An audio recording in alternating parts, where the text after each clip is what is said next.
My name is Janeta Santos, 34 years old. I'm married. I have one daughter. She is 12 years old now. And I have 4 brothers and 4 sisters. I am a graduate of Associate Hospitality Management, 2 years, vocational.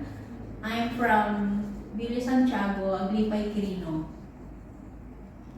How would you describe yourself? I'm hardworking, I'm honest, and you trust for me. Why do you want to work in abroad? I want to go to work in abroad because I want to support the financial of my study of my children and the medicine of my husband. And I want to save money, ma'am. Do you have work experience in abroad? Yes, ma'am, I have a work experience, ma'am. I work in Hong Kong last 2020 and I work there as a domestic helper. My employer there is have 5 member and my work there is to cleaning, car washing, cooking, marketing, taking care of children and Hong Kong and Popo sometimes, and taking care of a pet that is a dog, and then marketing. Are you willing to take care of small children, newborn baby, or elderly person in abroad? Yes, ma'am, I'm willing to. How would you take care of naughty children and children with temper tantrum? How about if the newborn baby is crying at night? First of all, ma'am, I'm be calm and I ask them what's his problem, or maybe if she is naughty, what's that in English?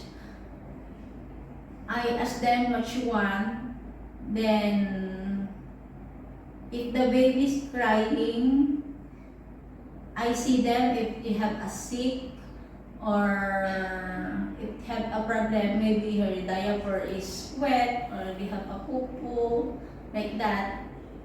And then if she have a sick, I ask to my mom that the baby is they have a sick, and then I apply to them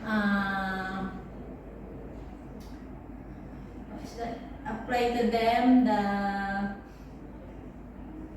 first aid ba?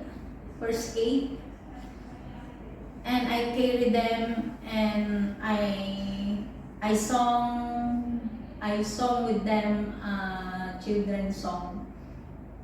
That's all. What will you do if become homesick? If I'm homesick, I just focus to my work, make busy myself to work so that I'm not boring and homesick. Are you scared of dogs and cats? No, I'm not scared. How would you describe your cooking skills? I'm good in cooking and Filipino foods, and I know a little bit cooking and Chinese food, but I'm willing to learn more recipe in Chinese food, ma'am. Do you have food allergy? No, ma'am. Can you sing any nursery song? Yes, ma'am.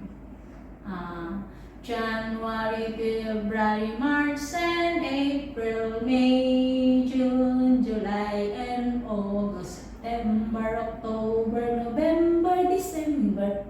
This all the month of the year. Do you have full consent of your family to go work in abroad? Yes, ma'am. Do you promise not to use your cell phone during working hours? Yes, ma'am, I promise. Do you promise to be honest and loyal to your employer? Yes, ma'am, I promise. Do you have the physical energy to keep up with the children? Yes, ma'am. Do you drink alcohol? No, ma'am, I don't like. How about smoking? No, ma'am, no, I don't like smoking too. Do you have any tattoo on your body? No, ma'am, no, ma'am. Do you have any history of surgery or serious sickness in the past? Yes, ma'am, but now, ma'am, I'm okay. I'm fit to work na. Are you willing to share room with the children or elderly persons? Yes, ma'am, I like. Are you willing to wake up very early in the morning and sleep late at night? Yes, ma'am, yes. Are you willing to work during day off and employer will pay you overtime? Yes, ma'am, yes. What is your final message to your future employer? To my future employer, if you choose me, ma'am, first of all, thank you. I promise that I do my best to my work and you trust me, ma'am, and I'm hard working. And I do and I follow your rules, ma'am, as my employer.